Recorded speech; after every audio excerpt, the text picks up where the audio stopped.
Bienvenue à nouveau dans l'émission. Nous recevons aujourd'hui Larry Johnson, ancien analyste de la CIA, pour discuter de l'armement russe. Ravi de vous revoir, Larry.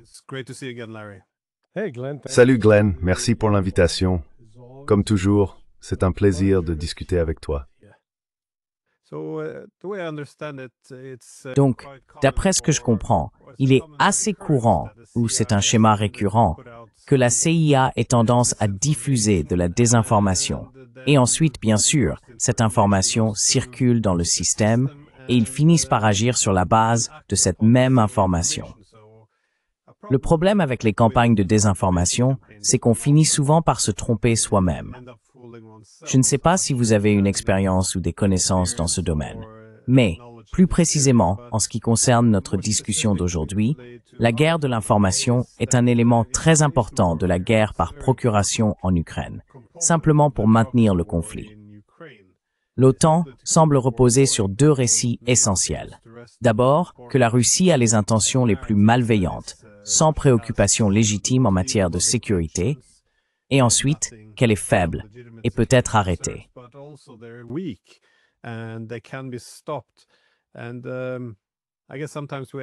Et je suppose que parfois, nous nous retrouvons dans des situations embarrassantes où nous disons qu'ils commettent un génocide, alors que lorsqu'ils envoient 700 drones et qu'il y a 2 morts, c'est très tragique, bien sûr, mais ce n'est pas un bon indicateur d'une intention génocidaire. Mais aujourd'hui, ce dont je voulais surtout parler, ce sont les arguments selon lesquels les Russes seraient au bord de l'effondrement. Vous savez, on dit qu'ils manquent de missiles, qu'ils sont presque à court depuis mars 2022, qu'ils se battent avec des pelles, qu'ils volent des puces dans des machines à laver, et n'oubliez pas les réfrigérateurs. Les réfrigérateurs, oui. Mais c'est assez intéressant, parce que si vous allez sur les chaînes Telegram ukrainiennes, ils mettent en garde contre cette idée.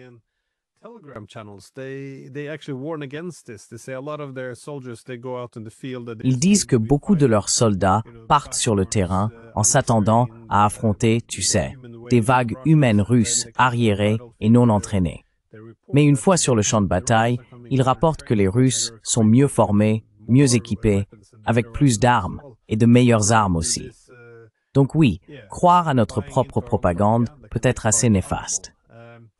Bref, là où je voulais en venir, c'est que tu reviens récemment de Russie. Et j'espérais que, puisque nous avons aussi tendance à nous illusionner en Occident, tu pourrais nous éclairer sur certaines des discussions que tu as eues.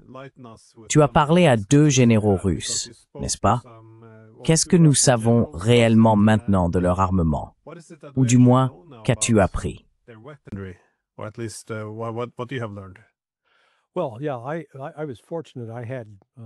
Eh bien, oui, j'ai eu de la chance. J'ai mené 28 entretiens différents où c'est moi qui posais les questions. J'étais Glenn Deason, posant les questions et obtenant les réponses.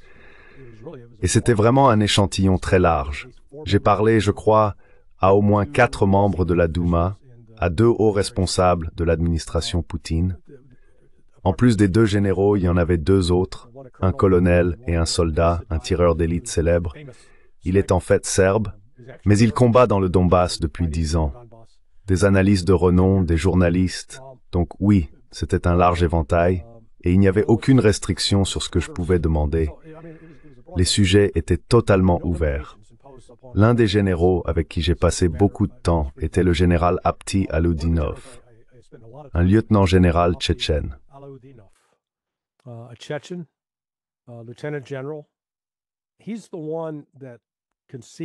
C'est lui qui a conçu et dirigé l'attaque à Soledar.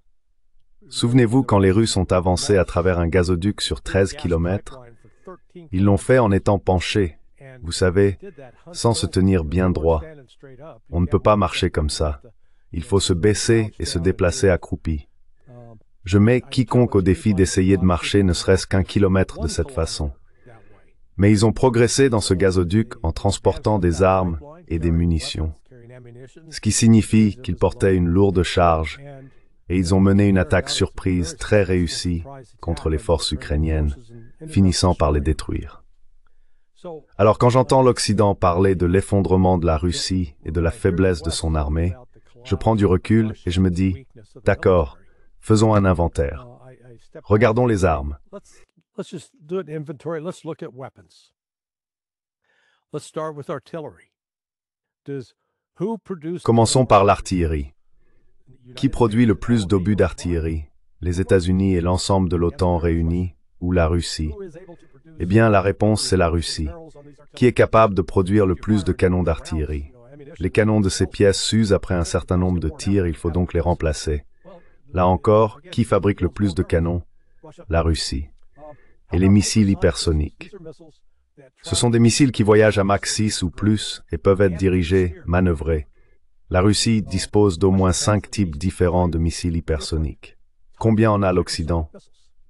Aucun. Aucun. Puis cette semaine encore, la Russie a déjoué 2 types de, disons, missiles de croisière.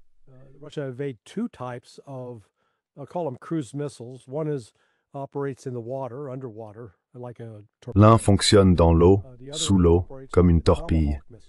L'autre fonctionne comme le missile Tomahawk. Tous deux sont propulsés par un réacteur nucléaire, ce qui signifie qu'ils disposent d'un réacteur miniature générant l'énergie nécessaire à la poussée de ces 2 types de systèmes d'armes. Et tous deux sont capables de transporter une ogive nucléaire. Ce sont donc des vecteurs de livraison. Ils ne sont pas eux-mêmes des armes nucléaires. Alors, les États-Unis ou l'OTAN ont-ils quelque chose de comparable? Non, non. En ce qui concerne la production de drones, là encore, la Russie dépasse les États-Unis et l'OTAN dans la production de drones. Les Russes ont choisi d'emprunter une voie, disons, plus économique.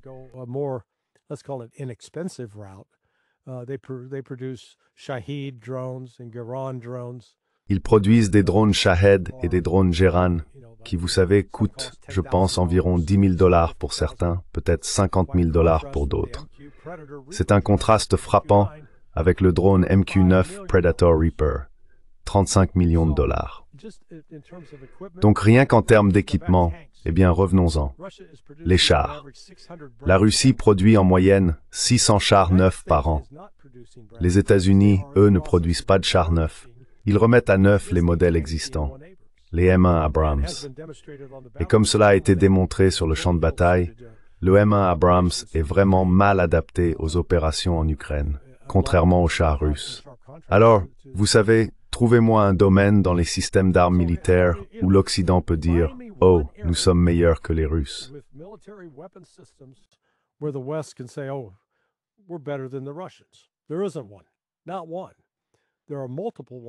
Il n'y en a pas.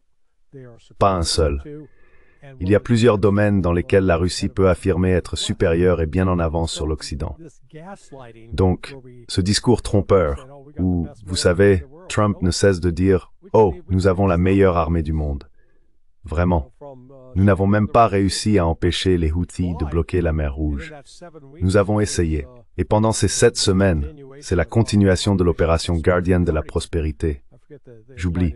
Ils lui ont donné un nouveau nom. Les États-Unis ont perdu 7 drones MQ-9 Predator. Cela représente presque $260 millions de drones partis en fumée, ou dans ce cas tombés sur Terre. Et puis il y a les dégâts subis par 3 avions de combat qui ont été perdus.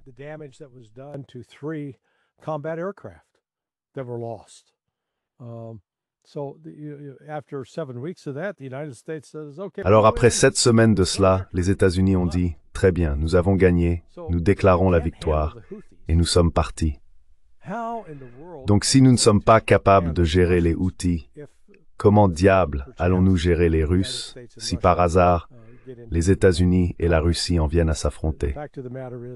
En réalité, la Russie a un avantage certain, et les Russes le comprennent, mais ils portent aussi en eux. Et le général Alodinov l'a très clairement exprimé. Il a dit « Nous nous battons pour notre existence, pour nos familles, pour notre terre, et nous ne nous arrêterons pas tant qu'elle ne sera pas en sécurité. Il n'y a rien que l'Occident puisse offrir, dire ou faire, à part nous laisser tranquilles et quitter notre terre. C'est ce que veut la Russie, et c'est ce qu'elle obtiendra. »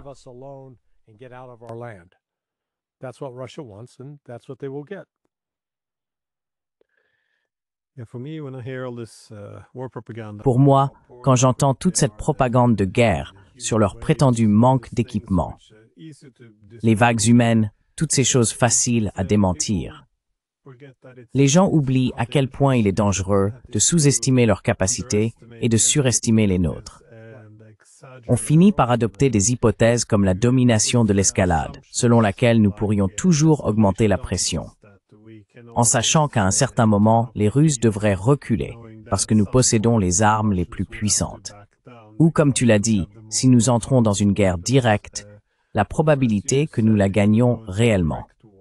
Car du moins ici, du côté européen, on semble partir du principe que ce n'est qu'une question de volonté. Si les Américains s'engageaient vraiment dans cette guerre et y mettaient tous leurs moyens, alors les Russes n'auraient aucune chance. Parce que tu sais, c'est une petite économie de la taille de l'Espagne, une station-service déguisée en pays, même s'ils surpassent la puissance industrielle de leur armée, produisant bien plus que l'ensemble de l'OTAN à maintes reprises.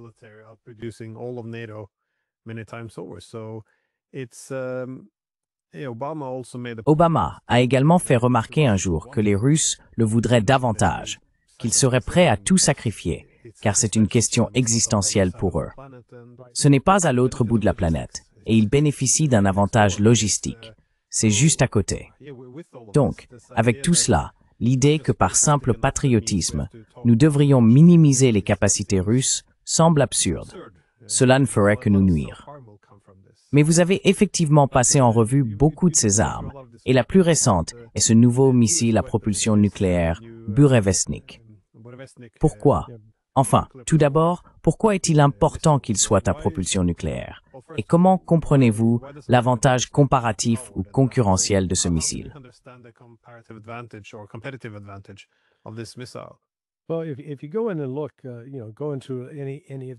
Eh bien, si vous allez voir, allez sur n'importe quel moteur de recherche d'IA et demandez-lui de dresser une liste des missiles balistiques à portée intermédiaire et intercontinentale. Ils indiquent toujours une distance maximale qu'ils peuvent parcourir. Ce missile de croisière n'a pas de distance maximale. Il peut faire le tour du monde. Par le passé, la capacité d'un missile à parcourir, disons, 1000, 2000, 3000 milles, dépendait toujours de la quantité de carburant qu'il transportait, qu'il soit liquide ou solide. La quantité de carburant à bord ajoute du poids, ce qui limite ensuite la taille potentielle de l'ogive, et ainsi de suite.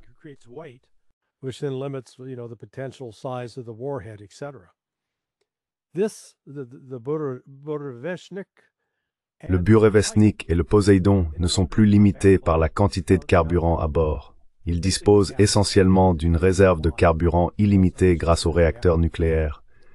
Et cela ouvre des perspectives vraiment intéressantes dans le domaine non militaire. Peux-tu imaginer un avion propulsé par un petit réacteur nucléaire qui fournirait toute la poussée nécessaire au décollage et à l'atterrissage? Je ne suis pas sûr du coût initial, mais imagine les économies de carburant à long terme. Ce n'est qu'un aspect. Cela s'applique aussi aux voyages spatiaux. Il ne serait plus nécessaire d'avoir des étages de fusée qui décollent, s'épuisent, se détachent, puis qu'un autre prenne le relais jusqu'à ce qu'il s'épuise et se détache à son tour.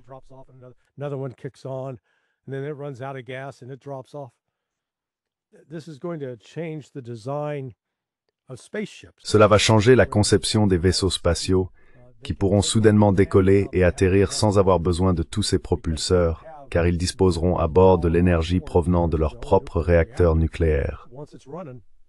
Une fois en marche, ils volent. Et cela facilite les discussions sur les voyages vers Mars. Je suis sûr qu'il reste encore des recherches à mener, mais encore une fois, cela reflète le type d'innovation qui a toujours caractérisé la Russie, en remontant vraiment à l'époque de Staline. L'une des conversations les plus intéressantes que j'ai eues, enfin, elles étaient toutes fascinantes, a été celle que j'ai eue avec le ministre de l'économie, Galushka.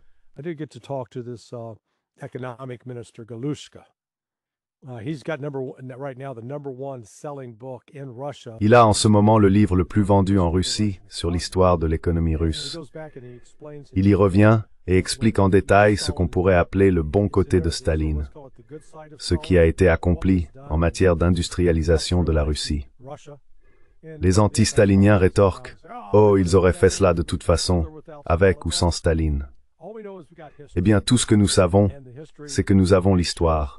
Et l'histoire montre que la Russie a réalisé d'immenses progrès en matière d'industrialisation entre 1925 et 1955.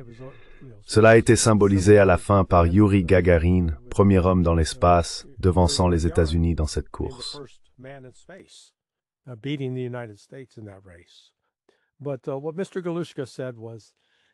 ce que M. Galushka a dit, c'est que l'Occident ne comprend pas que nous sommes autosuffisants. Oui, nous participons au commerce international et le commerce international contribue à notre produit intérieur brut. Mais il a dit que si nous en arrivions à un monde où nous devrions construire un mur autour de la Russie et ne compter que sur ce que nous produisons ici dans ce pays, nous n'aurions besoin de rien. Il n'y a pas une seule chose dont nous ayons besoin d'un pays étranger qui soit essentiel à notre économie, car nous avons tout ici, sur le plan national. Et nous l'avons constaté au cours des 3 dernières années. Par exemple, auparavant, lorsque la Russie achetait des avions pour des vols commerciaux civils, elle s'approvisionnait principalement chez Boeing. Puis les sanctions sont entrées en vigueur.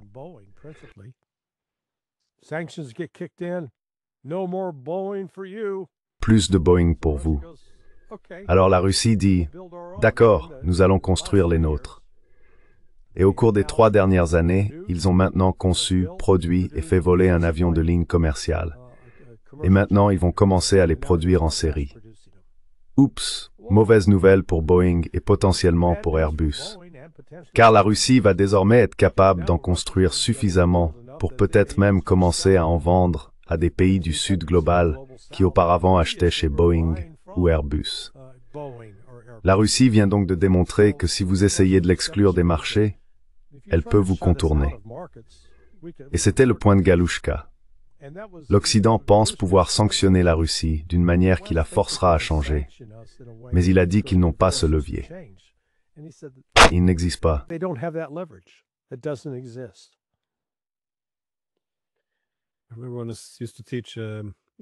Tout le monde enseignait la stratégie de sécurité à l'université de Sydney. Je disais toujours aux étudiants, ne détestez pas vos adversaires, car si vous les détestez, cela conduit à une mauvaise analyse. Vous commencez à penser qu'ils sont arriérés ou autres.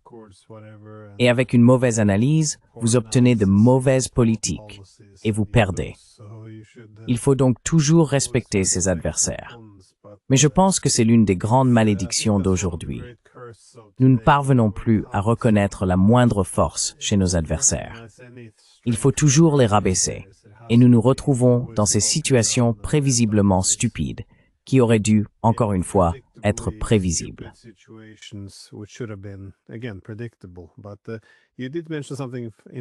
Mais tu as mentionné quelque chose de très intéressant, cependant, à propos de ce que Poutine a dit, que les technologies du missile Burevestnik peuvent également être appliquées à l'exploration spatiale. C'est ainsi, je suppose, que l'ère géoéconomique a tout bouleversé, car autrefois, on s'inquiétait de l'exportation de technologies commerciales, puisqu'elles pouvaient avoir une application militaire. Dans l'ère géoéconomique, nous avons désormais des technologies à capacité militaire utilisées pour obtenir un avantage commercial. Exactement. Et c'est aussi une manière de subventionner indirectement ces industries commerciales en faisant collaborer des technologies militaires financées par l'État avec des entreprises privées. Mais je pense que beaucoup de gens oublient souvent que les Russes ont en réalité réalisé d'énormes progrès dans leur souveraineté technologique.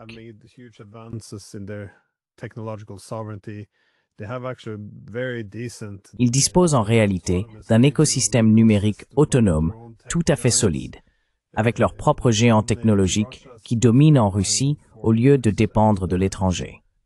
De manière générale, l'objectif est d'inverser ce qui s'est produit dans les années 1990, lorsqu'ils exportaient simplement du pétrole et du gaz, importaient tous les biens et se retrouvaient avec une désindustrialisation. Ils ont désormais inversé cette tendance. Ils vendent leur énergie et utilisent une grande partie des recettes pour subventionner et financer de nouveaux développements technologiques, dans le but d'accroître leur autosuffisance et de gravir les chaînes de valeur mondiales. Une grande partie de cela est ignorée, car il existe toujours ce besoin de décrire les Russes comme arriérés. Et puis, bien sûr, on finit par penser qu'on va combattre les Russes avec des pelles. Et il se retrouve avec ces missiles hypersoniques en tour. C'est un signal d'alarme. Tu as raison. Correct. Mais vous avez mentionné tous ces missiles, les hypersoniques, les zircons, et bien sûr le burevestnik, qui appartient à une catégorie à part. Mais il faut noter que pour beaucoup de ces systèmes d'armes, le missile burevestnik n'est pas nécessaire pour l'Ukraine. Dans quelle mesure voyez-vous cela comme une forme de dissuasion dirigée contre l'Occident? Vous avez parlé à de nombreux responsables militaires là-bas. J'y étais, c'était il y a 3 semaines? Non, 2 semaines. Et j'ai eu l'impression que les Russes perçoivent désormais une nécessité urgente de raviver leur capacité de dissuasion. Car au sein de l'OTAN, nous sommes devenus un peu trop à l'aise à l'idée de lancer des missiles sur Moscou, si besoin, sans même faire semblant que c'est en réalité l'Ukraine qui les tire. Alors, comment voyez-vous le développement de ces systèmes d'armes dans ce grand jeu, à mesure que nous entrons dans une nouvelle phase d'escalade? Well, Russia is now in a position.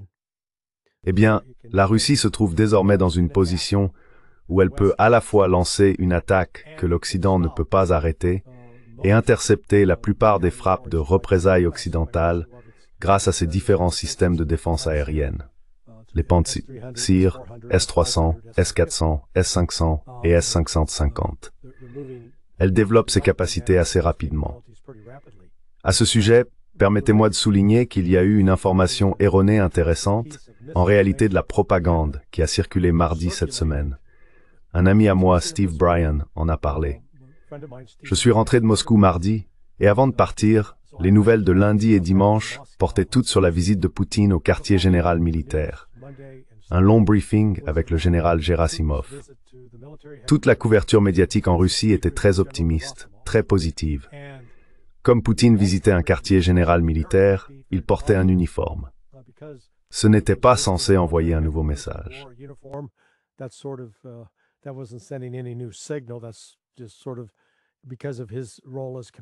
C'est simplement à cause de son rôle de commandant en chef. S'il se trouve sur une base militaire, il s'habille en conséquence. Mais il n'y avait absolument aucun signe d'animosité entre Poutine et Gerasimov. Quoi qu'il en soit, Steve a mis la main sur une vidéo sur YouTube qui montrait soi-disant Poutine en train de réprimander Gerasimov pour des échecs dans leur défense. J'ai vérifié auprès de 3 personnes différentes en Russie. L'une d'elles, je crois que tu la connais, Stanislav Kropivnik, ou Stas, c'est un ancien major de l'armée américaine. Ils m'ont tous répondu que c'était un faux total, une fabrication paria, cherchant à créer un récit selon lequel il y aurait un conflit ou un désaccord entre l'armée et Poutine. Non, c'est tout le contraire. Mais encore une fois, cela illustre le désespoir de l'Occident à vouloir créer ce genre de récit qui trompe bien plus souvent les gens en Occident. Il ne trompe pas les gens en Russie.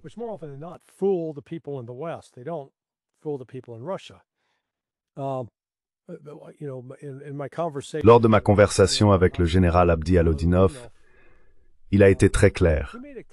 Il a dit, « Écoutez, nous suivons le président Poutine, mais c'est le commandement militaire qui gère cela. Poutine n'a pas d'expérience militaire. Il n'a pas servi dans l'armée. Il est commandant en chef en vertu de sa fonction de président, mais il s'agit essentiellement d'un contrôle civil de l'armée. Les décisions concrètes sur les lieux d'attaque, la manière d'attaquer et les moyens utilisés sont prises par le général Gerasimov et son état-major, qui comprend des généraux, des colonels, des officiers supérieurs, une intégration de toutes les forces, terrestres, navales et aériennes. Et vous savez, Poutine leur délègue ses décisions.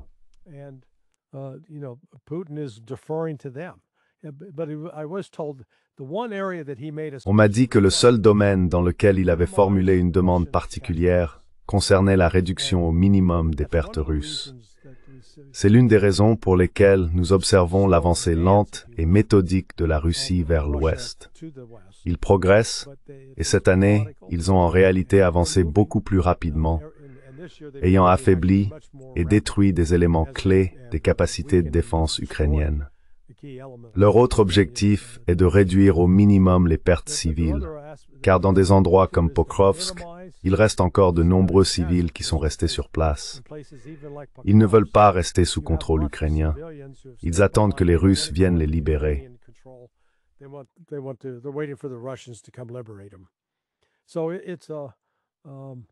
Donc l'attitude des Russes, c'est, vous savez, peu importe le temps que cela prendra, nous prendrons tout le temps nécessaire. Nous ne serons pas vaincus, ce n'est pas une option. Et il y a bien cette mentalité. Ce qui est intéressant aussi, c'est ce que vous avez dit sur la tendance de l'Occident à minimiser les capacités de la Russie. Mais, avec tout le respect, les Russes, on n'entend pas ce genre de propos condescendants à propos des Ukrainiens. En fait, ils font remarquer que selon eux, si les Ukrainiens se battent si bien, c'est parce qu'ils sont encore Russes dans leur cœur. Donc vous voyez, ils leur font un compliment, ils les reconnaissent comme des proches faisant partie de la famille slave.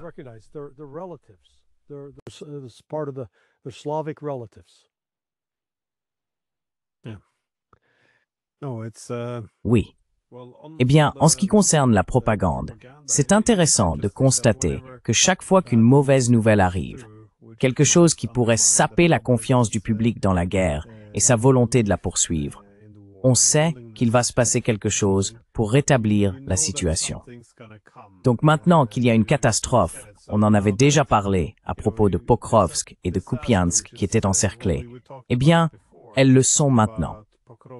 Il y a des milliers et des milliers de soldats ukrainiens qui ne peuvent plus s'échapper, qui doivent soit se rendre, soit périr. Et au moment même où cela se produit, on attend un peu, surtout en regardant la télévision britannique, en se disant « Alors, où est le grand coup de pouce au moral qui prouve qu'on est en train de gagner ?» Et oui, c'est à ce moment-là qu'ils ont sorti ces rapports affirmant que Poutine est inquiet parce qu'il est à bout de force et qu'un coup d'État pourrait bientôt avoir lieu.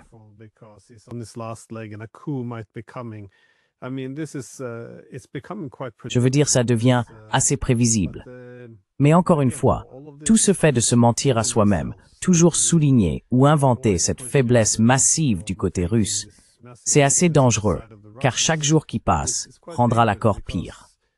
Pas seulement n'importe quel accord en termes d'architecture de sécurité européenne, mais même, vous savez, il serait dans l'intérêt de tous d'avoir une Ukraine raisonnablement forte et indépendante comme zone tampon entre l'OTAN et la Russie. Mais chaque jour, la capacité de l'Ukraine à se reconstruire après tout cela, avec toutes les pertes humaines, les infrastructures détruites, les gens qui fuient le pays, il sera impossible d'avoir une Ukraine stable dans les années à venir. Elle pourrait s'effondrer ou se désintégrer en tant que nation.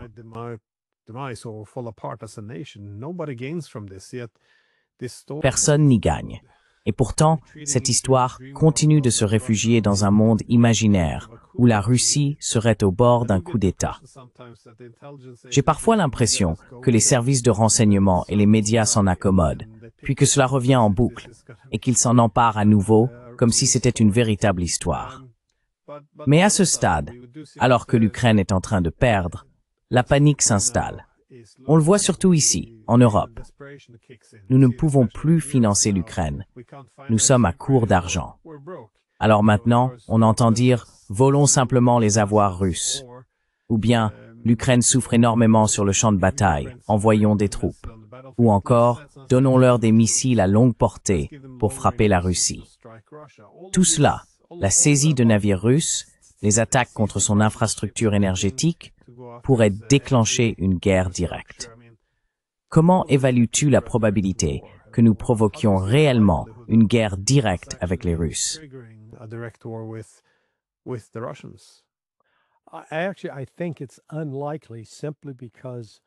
En réalité, je pense que c'est peu probable, tout simplement parce que l'Europe n'en a pas les moyens. Je ne doute pas qu'elle en ait la volonté, Elle aimerait, vous savez, frapper la Russie et avoir le sentiment de pouvoir lui infliger des dégâts. Mais en réalité, elle ne dispose ni du stock d'armes nécessaire, ni du niveau de sophistication de ses armes. Vous savez, elle a juste assez de puissance de feu pour, si l'on peut dire, allumer un brasier dont elle serait elle-même le combustible.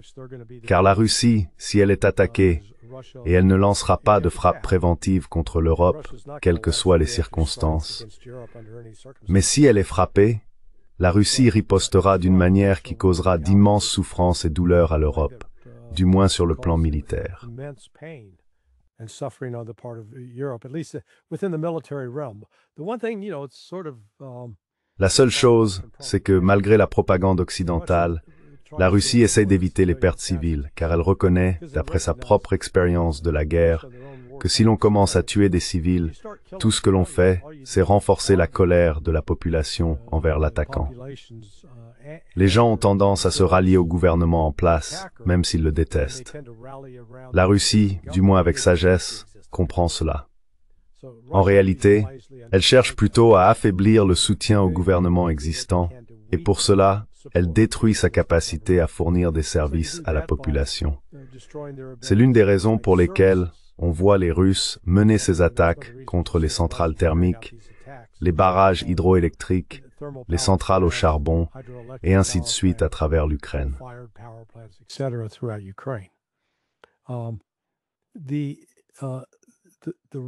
Les Russes, toute leur mentalité à ce sujet est quelque chose que l'Occident ne veut tout simplement pas accepter ni comprendre. Plusieurs, non seulement les deux généraux avec qui j'ai parlé, mais d'autres aussi, ont fait remarquer « Nous n'avons pas besoin de nous étendre en Europe. Nous avons 11 fuseaux horaires de territoire ici, cette immense étendue jusqu'en Sibérie et le long de la frontière avec tous les stans. Nous n'avons pas besoin de plus de terre. Nous en avons largement assez. Et il n'y a aucune ressource que nous devions aller chercher ailleurs. Nous avons tout ce qu'il nous faut. Nous voulons simplement qu'on nous laisse tranquilles. Nous aimerions avoir une relation avec vous, mais malheureusement, la relation entre la Russie et l'Europe, c'est un peu comme, eh bien, je ne sais pas, peut-être dans vos années de célibat, si vous avez déjà une petite amie un peu folle.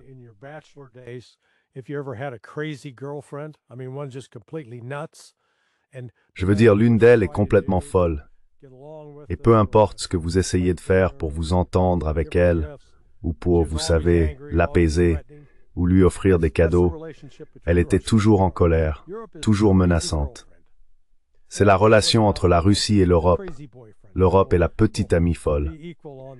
Et pour les femmes, d'accord, le petit ami fou.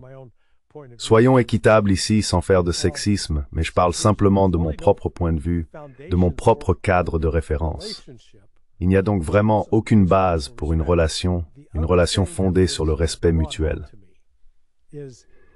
L'autre chose qui m'a frappé, c'est que la mentalité russe ne repose pas sur le jeu à somme nulle qui définit la mentalité occidentale dans les relations avec d'autres pays.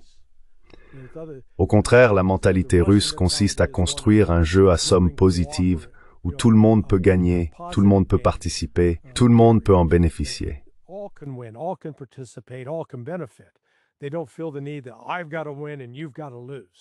Ils ne ressentent pas le besoin de dire « il faut que je gagne et que tu perdes ». C'est un autre principe fondamental de la politique étrangère et de la politique militaire russe. Pour illustrer cela, regardez ce qui est arrivé à la population musulmane de Tchétchénie après la deuxième guerre de Tchétchénie, qui s'est terminée vers 2009 ou 2010. Ce fut une guerre brutale, et beaucoup de personnes ont été tuées des deux côtés. Pourtant, à la fin du conflit, la Russie a fait tout son possible pour rétablir la confiance et sa relation avec les Tchétchènes. Elle n'a pas cherché à les humilier, ni à les faire souffrir. Bien au contraire. En fait, on m'a dit que la Russie avait détourné une partie de son budget, qui aurait dû être alloué à d'autres régions, pour la consacrer à la Tchétchénie, afin de la reconstruire. Et aujourd'hui, la Tchétchénie est décrite unanimement comme l'une des plus belles républiques de Russie.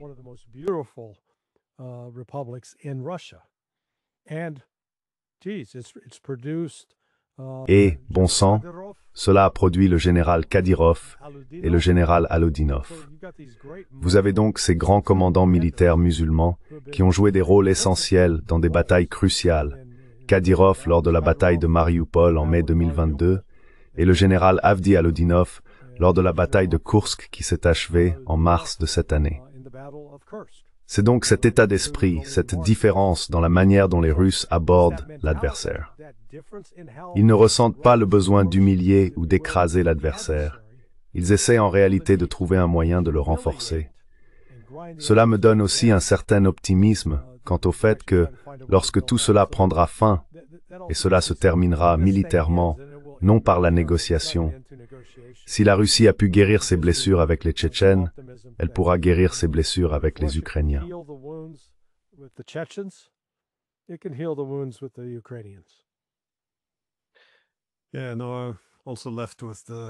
Oui, non.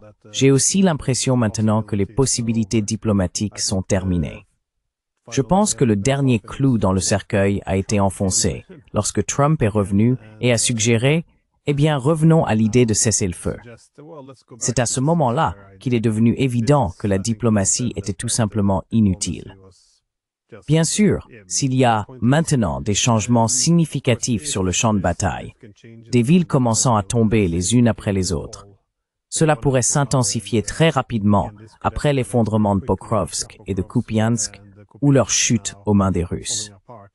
Mais ensuite, bien sûr, il pourrait y avoir davantage de volonté diplomatique au sein de l'OTAN pour accepter certaines de ces concessions et le dire aussi à Zelensky.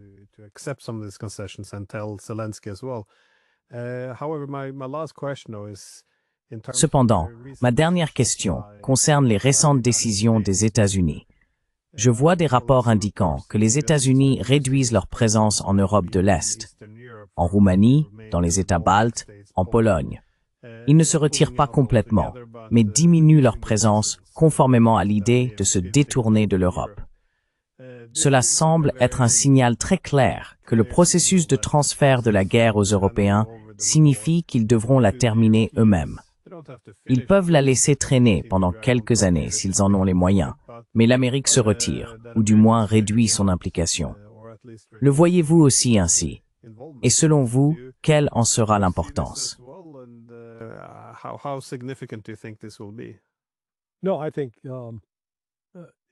Non. Je pense que c'est un pas dans la bonne direction. Je pense que le véritable moteur d'un retrait complet des États-Unis d'Europe viendra une fois que la Russie aura remporté une victoire militaire sur l'Ukraine, car cela sera perçu, à juste titre, comme une défaite totale de l'OTAN et mettra en évidence les limites du pouvoir de l'OTAN. À ce moment-là, je pense que les États-Unis se replieront et se retireront. Ils auraient probablement dû se retirer il y a des années en 1991. Mais vous savez, être aux commandes, être le plus puissant, c'est une drogue. C'est addictif.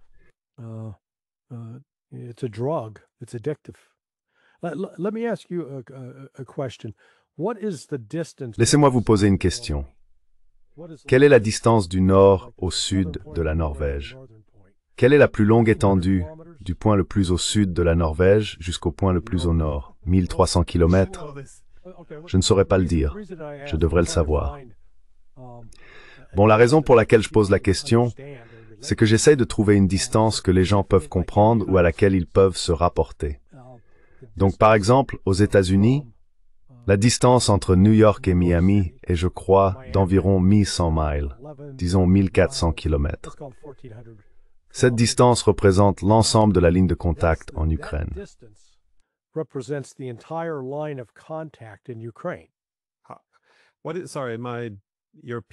Désolé, ma façon de penser européenne est en kilomètres, parce que, encore une fois, vous avez mentionné du nord au sud. Je sais que c'est moins de 2000 kilomètres, mais je dirais entre 1600 et 1800 kilomètres. D'accord, mais je ne suis pas sûr de ce que cela représente en miles, environ 1000, je dirais.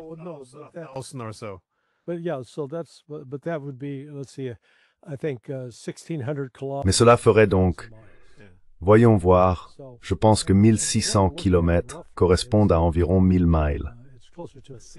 Donc ce que nous observons, en gros, c'est une ligne de contact plus proche de 1600 km que de 1300. Même si vous avez 700 000 soldats répartis le long de cette ligne, ce n'est pas beaucoup. Ce n'est pas beaucoup. Il faut les concentrer dans certaines zones. C'est là que la Russie a actuellement un avantage en effectif, et l'Ukraine peine à combler les brèches le long de toute cette ligne de 1600 km. Mais la Russie, eh bien, le seul ordre que Poutine a donné aux généraux était de minimiser les pertes militaires du côté russe. C'est l'une des raisons pour lesquelles ils ne se précipitent pas dans des attaques à grande échelle. Ils avancent de manière plus méthodique et lente, en préparant le terrain avec un combiné d'artillerie, de drones et de bombes planantes.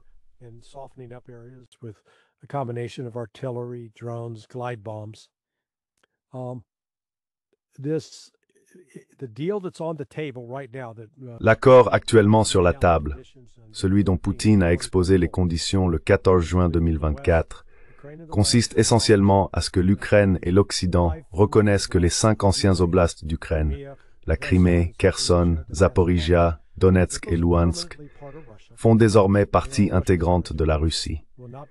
Ils sont considérés comme un territoire russe, ne seront ni cédés ni restitués, et toutes les troupes ukrainiennes et de l'OTAN doivent se retirer de ces zones. L'Ukraine doit renoncer à toute intention d'adhérer à l'OTAN, et l'OTAN doit se retirer d'Ukraine.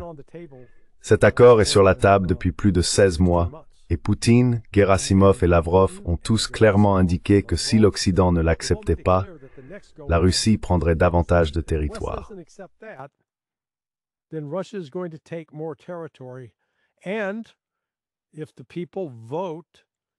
Et si le peuple vote pour rester avec la Russie, alors ce territoire deviendra également russe, y compris Kiev et Odessa. Donc vous savez, une chose est sûre, la Russie prendra militairement le contrôle de Poltava, Sumy, Kharkiv et Dnipropetrovsk. Je pense qu'elle prendra aussi le contrôle de Kiev et d'Odessa. Ensuite, elle organisera des élections et donnera au peuple le choix. Voulez-vous rester avec l'Ukraine ou revenir à la Russie? Et je prédis que tout ce territoire, parce qu'il est en grande partie russophone, choisira de revenir à la Russie. Ainsi, l'Ukraine ne sera plus qu'une coquille d'elle-même. L'autre chose fascinante, j'ai parlé avec l'ancien Premier ministre, Mykola Azarov, qui a exercé de 2010 à 2014.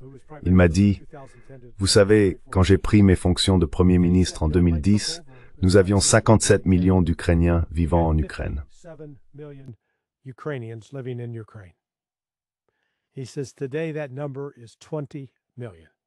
Il dit qu'aujourd'hui ce chiffre est de 20 millions.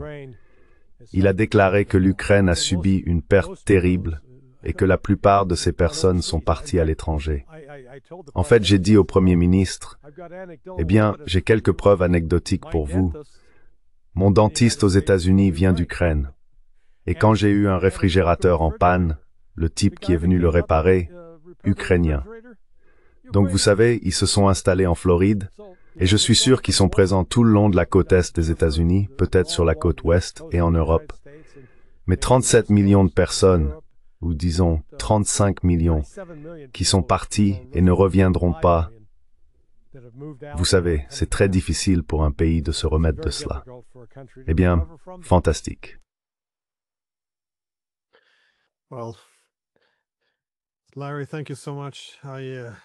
Larry, merci beaucoup. Oui, parfois, on a l'impression de vivre dans un univers parallèle, parce que la façon dont les médias décrivent ce qui se passe est très différente des développements réels. Je veux dire, ma grande inquiétude, c'est qu'à mesure que les États-Unis se retirent un peu, les Européens ressentent le besoin d'escalader et que les Russes craignent d'avoir laissé leur dissuasion s'affaiblir et doivent la reconstruire. C'est comme si, tu sais, une tempête parfaite se formait pour une confrontation directe. Ce qui, comme tu l'as dit, ne devrait pas arriver justement, parce que ce serait tellement insensé. Nous entrerions dans une guerre que nous ne pourrions pas gagner. Oui, mais il y a eu beaucoup de décisions insensées dernièrement. Donc, c'est ma grande inquiétude que nous allions vraiment dans cette direction. As-tu une dernière réflexion avant que nous nous déconnections? Well, just say, I think what you're doing, and people like Eh you, bien, you know, the je veux simplement dire que je pense que ce que vous faites, et des personnes comme vous, comme The Duran, le monde des podcasts avec Nima et le juge Napolitano, entre autres, offre une perspective médiatique alternative. Parce que les médias occidentaux, et en particulier ceux des États-Unis, sont passés sous le contrôle des oligarques occidentaux. Vous savez, vous êtes trop jeune pour vraiment vous en souvenir, mais il y a environ 50 ans, quand je terminais le lycée, le nombre de journaux, de stations de radio et de chaînes de télévision indépendants était immense. Les médias étaient, si l'on peut dire, assez démocratiques. Il n'y avait pas une seule personne ou un seul groupe qui contrôlait et dominait l'espace médiatique. Avançons maintenant jusqu'à 2025. Il y a environ 5 grandes entreprises aux États-Unis qui contrôlent les médias. it's about 5 corporations in the United States that control the media. And, pick your issue. Is it the genocide? Et vous savez, choisissez votre sujet. Est-ce le génocide à Gaza? Est-ce l'opération militaire spéciale en Ukraine? Autrement dit, la guerre en Ukraine? Est-ce l'attaque américaine imminente contre le Venezuela? On ne trouve plus sur aucun des canaux médiatiques actuels le moindre débat, la moindre véritable contestation sur ces questions. Regardez les personnes qui apparaissent régulièrement sur les différentes chaînes YouTube. Parlons par exemple de l'Ukraine. On y voit Jeffrey Sachs, John Mearsheimer, Doug McGregor, Ray McGovern, Scott Ritter. Ce sont eux qui ont été les principales voix. Je me considère comme faisant partie de ce groupe. Je me souviens qu'à l'époque où je participais à des débats télévisés sur le terrorisme, entre 1994 et 2008, il y avait toujours des points de vue alternatifs.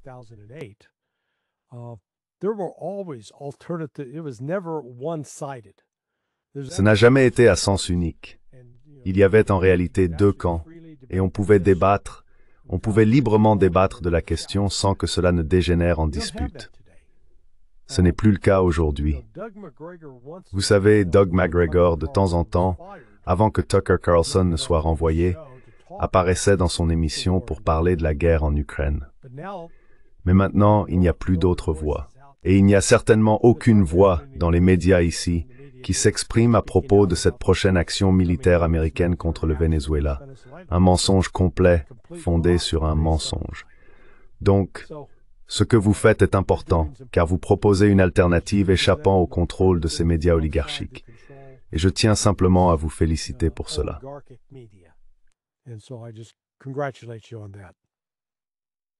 Eh bien, j'apprécie cela, Barry. Merci, et j'espère te voir bientôt.